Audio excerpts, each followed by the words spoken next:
ಆ,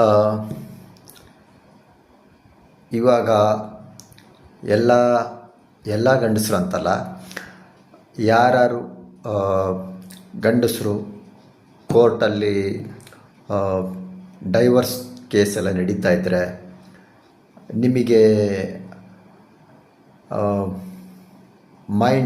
ಮಾನಸಿಕವಾಗಿ ನಿಮಗೇನಾದ್ರು moral support ಇದು ಬೇಕು ಅಂದರೆ ಕಡಿಮೆ ಖರ್ಚಲ್ಲಿ ಕೌನ್ಸ್ಲಿಂಗ್ ಮಾಡ್ತೀನಿ ನಾನು.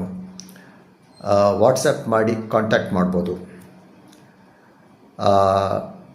ಡೈವರ್ಸ್ ಆದ್ರೂ ಮಕ್ಕಳ ಕಸ್ಟಡಿ ನಿಮಗೆ ಸಿಗಲ್ಲ. ಸೊ ಯೋಚನೆ ಮಾಡಿ, ಹೊಂದ್ಕೊಂಡು ಎಲ್ಲ ಮತ್ತೆ ಸರಿಯಾಗಿ ಎರಡೂ ಥರನೂ ಇದು ಮಾಡ್ತೀನಿ. ನೀವು ಸಮಾಧಾನವಾಗಿ ಒಟ್ಟಿಗೆ ಇರೋದಕ್ಕೂ ಯಾವ ಥರ ಇರಬೇಕು ಅಂತ ಹೇಳ್ತೀನಿ. ಇಲ್ಲ ಬೇರೆ ಆಗಲೇಬೇಕು ಅಂದರೂ ಆಪ್ಷನ್ ನಿಮಗೆ ಬಿಟ್ಟಿದ್ದು. ಅಟೆಂಡ್ ಮಾಡಿ, ನಿಮಗೆ ಗೊತ್ತಾಗತ್ತೆ ನಾನು ಏನೆಲ್ಲ ಹೇಳ್ತೀನಿ ಅಂತ.